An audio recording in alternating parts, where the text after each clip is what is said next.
Just believe in myself この世界で終わらない夢追いかけ Speed up, speed out 走り出さ根拠なき想い今 Just believe in myself. Salut tout le monde, c'est Nalia Yosodi. Aujourd'hui on se retrouve pour une nouvelle vidéo et on va faire une réaction sur le chapitre 514 de Fairy Tail. Et si vous entendez du bruit en fond, surtout ne vous inquiétez pas, on fait cette vidéo complètement à l'arrache. Commençons. C'est toi qui commence à lire?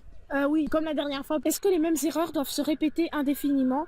Le passé oublié d'une mère et de sa fille. Donc là, on a une illustration plutôt stylée, on peut dire, parce que quand même... j'aime bien. Alors, 400 ans plus tôt, au royaume des dragons, j'ai entendu dire que les humains du continent ouest étaient encore attaqués par des dragons. On dirait que nos congénères de l'ouest, ne sont pas aussi intelligents que nous, à mon grand regret. Maître Belzérion, bien seigneur de la vertu, vous êtes de retour de votre voyage d'observation. En effet, la situation dans l'Ouest est bien plus préoccupante que ce que je ne l'avais anticipé. Aline est-elle rentrée elle aussi?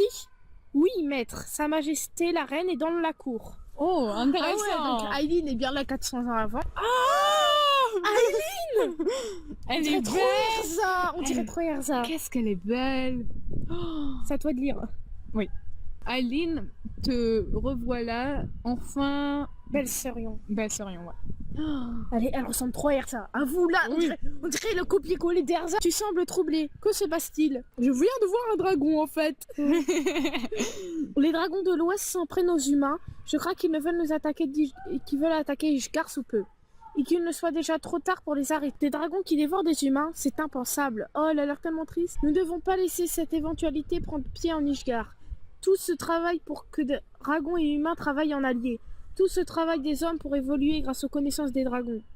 Nous savions depuis le début que les hommes et les dragons étaient plus que capables de coexister. Et pourtant il y a toujours des guerres. Et oui, c'est ça. Et des pubs. Oui, et des pubs, oui. La guerre des pubs, oui. Si ce genre d'agissement dans l'Ouest venait à traverser l'océan et s'implanter sur ces terres, est-ce que la relation de confiance établie ici entre humains et dragons y survivrait? Je ne le permettrai pas. Je protégerai tous les humains. Et c'est ainsi que commença la guerre que vous appelez le Festival du Roi Dragon. Oui, une guerre motivée par les bontés des dragons. Alors, bon, à mon avis, ce chapitre, il n'y aura pas tellement de réaction à faire, vu que c'est plutôt de l'histoire, quoi. Enfin, on fait du blabla. Tout le monde a l'air bien choqué. 400 ans? Ah oui, c'est à moi. 400 ans? Tu les fais pas. Ah, la blague d'Erza. On l'attendait, ça faisait longtemps. Patience, je vais tout expliquer. C'est maintenant que les choses deviennent intéressantes. Mais attends, c'est 400 ans, alors comment ça se fait que Erza... Elle a fait un enfant à 400. Et ça vaut aussi pour toi, ma petite mignonne Dragon Slayer. Moi, ma nation a vu les hommes et les dragons coexister et travailler ensemble pendant des générations. Et nous n'étions pas la seule nation d'Ishgard à vivre aussi loin de là. Oh, on revoit Aileen. Ah, ok, à toi. Ouah, une épée de fer brisée par un morceau de bois. Votre majesté, quelle est cette magie? Je l'appelle enchantement. Je confère à ce morceau de bois une solidité supérieure à celle du fer, ce qui augmente temporairement son pouvoir de destruction. Incroyable! Ça va rendre les dragons encore plus puissants. La guerre sera terminée en un rien de temps. Ah ouais, ils sont carrément pour vraiment la destruction du monde.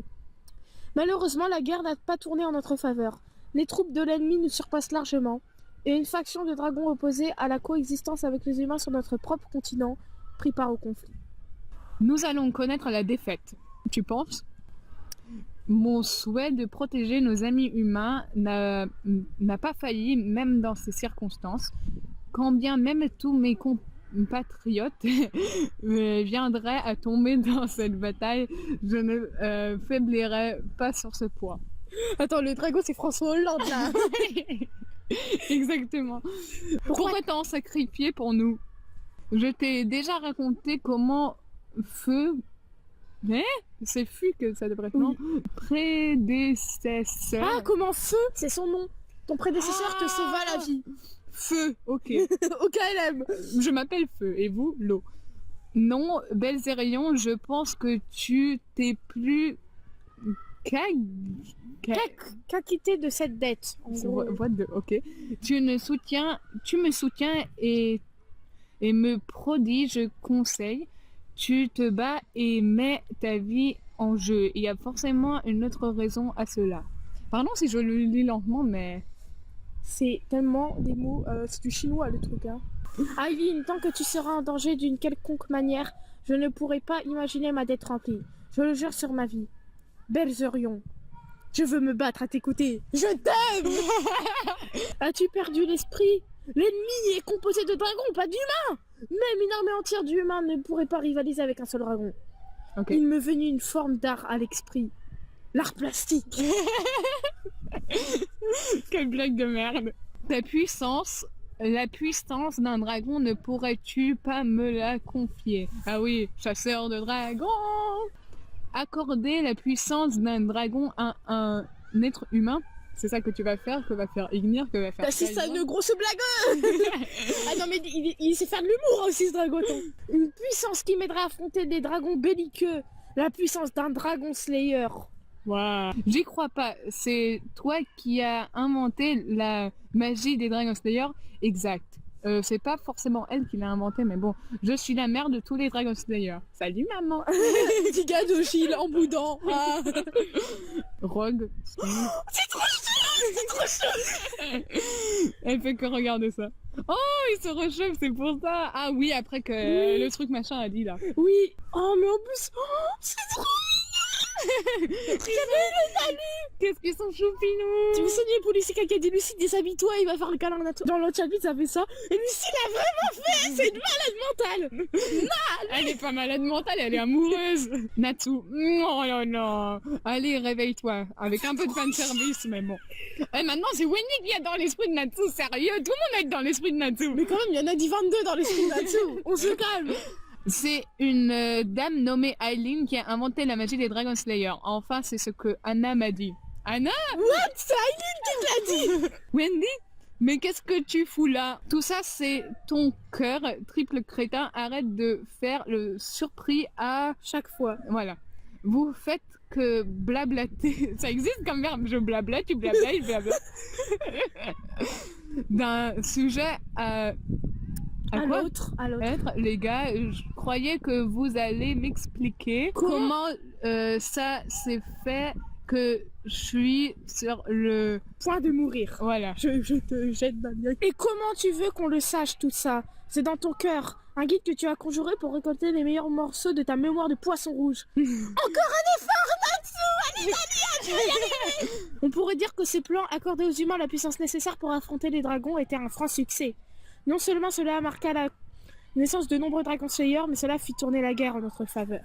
Malheureusement, cette puissance phénoménale commença à dévorer les humains qui la détenaient.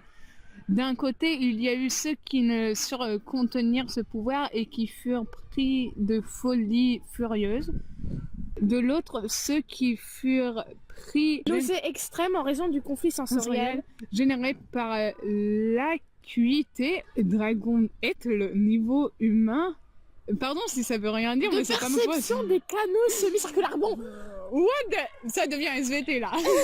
Mais pour certains, Dame Aileen, pardonnez-moi, mais votre visage, quoi? Attends. Il va se transformer en dragon, c'est ça? La graine qui devait finir par germer dans leur corps, la graine de dragon. Ah, les écailles! Marque l'instant final d'un Dragon Slayer comme être humain et le début de sa transformation irréversible en dragon. Mais à l'époque, tu étais déjà en train de grandir dans mon ventre, Erza. Bah c'est magnifique quoi. Bah en gros, elle est déjà enceinte quand elle est devenue un dragon. Voilà. Salut à tous, c'était Nalia Cédia, plus pour une prochaine vidéo. Ciao ciao. So we can